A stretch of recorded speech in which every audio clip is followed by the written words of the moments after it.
I had a sister who was a year and a half older than me, but we weren't alone. We also had two other people in the house. They were a Jewish couple. They'd left Amsterdam toward the end of 1942 to go into hiding, and they had a little daughter, Nita. The daughter was sent to live somewhere else with another family. Picked up a few months before they went into hiding, because you didn't want to hide with your children, because if one of you were caught and killed, at least someone would be left in the family. Our family doctor was Dr. Holtrup. He knew most families because he would come into their homes and deliver babies in their homes. And he was a member of the Christian Reformed Church, which is the basis for most of the resistance fighters in the Netherlands.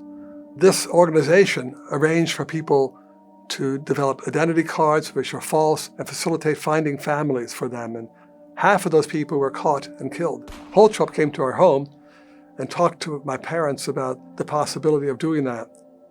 Now, it turns out he himself had been put into a prison because they suspected he might be working for the underground. He was in prison for 6 months and eventually released for lack of evidence. Michelle and Sally Nathans were a Jewish couple who lived in the Jewish section of Amsterdam. It's an area where other family members lived, and they were very much concentrated there. And in 1942, the Germans began a process of taking Jews to Poland from the Netherlands. The excuse was that it was for agricultural work. A couple of months later, they were able to get a connection to our family in Ermelo. They came in the door, and there was my mother holding my sister, Anita, in her hands and smiling at them. So they settled in. There was no idea at that time how long it was going to be. No sense that the war was going to last another 2.5 years. My parents had probably never met a Jewish person. If they were ever caught, they knew that they would be taken to a concentration camp. They were endangering their whole family. It didn't seem to enter their mind very much. They never really thought about that because they had, first of all, a faith that it was important to be there for other people. And especially they had a strong feeling about Jews as God's people. They decided to make a hole in the kitchen, under the kitchen floor, and make a place underneath where they put straw and put some bedding. And so at night then, they started staying underneath the floor. They would lay carpet on top and then put the table on top there. So they would go underneath and stay there. Who would look underneath the table? Who would have any idea that they would be hiding there? And very quickly, they developed kind of a kinship. They became a family. My mother said that later on, Sally became like a sister to her. And my father became like a brother to him. My parents grew up in families that read the Bible. So they read the whole Bible from beginning to end, the Old Testament, the New Testament. So the Jewish people sort of had a special place in their heart, and of ours too, because every time we would have dinner, my father would read through the Bible from beginning to end. He was an intellectual Christian, but also a really personal Christian. For him, his faith was real. He prayed every day. He read the Bible every day. And so his walk with the Lord was a very personal one, even when he was young.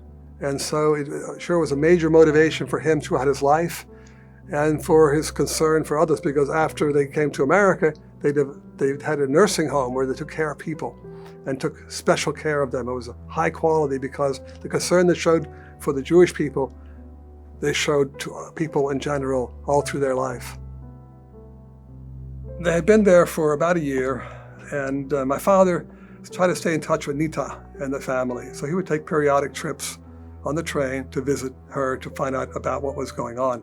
He went and talked to Michelle and said, for her birthday, I'd like to bring Nita to her. And that was only a few weeks later. And Misha said, yeah, I think it's a great idea. We'll make a surprise for Sally. We won't tell her. So my father went back and picked up Nita. Sally was upstairs waiting for the lunch, and then there was a knock on the door. My mother opened the door, and there was Nita and my father had come on the trip. And so Nita went up the stairs, little steps going up the stairs, and the doors open, and there Sally saw Nita for the first time in a whole year. And you can imagine the emotion as they cried and hugged and spent their time together. And they had a whole day together. And then it was time to say goodbye again. Maybe never to see each other again, because who knows what would happen to her and what happened to them. Eventually, they survived. They were hoping that they would still find their family and bring them back. They discovered that they were all gone. 71 members of his family, all gone. Parents, cousins, brothers, sisters, all except for one. Coming to America, people were free to elevate people who were rescuers and say, wow, that's pretty brave. You know, you risked your lives for the sake of people you didn't know.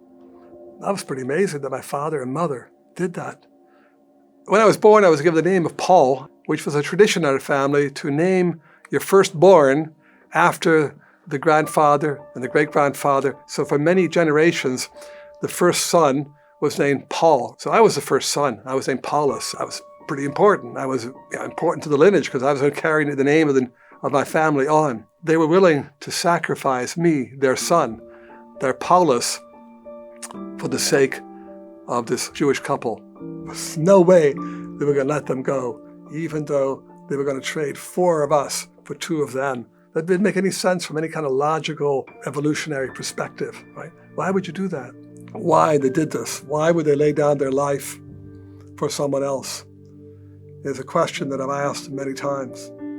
They were willing to sacrifice themselves. And indeed, there's the example in the Bible of Jesus sacrificing himself for us. And I think that in itself, that example may have been what inspired them to say, hey, why should we not sacrifice ourselves for someone else in the same way as Jesus sacrificed himself for us?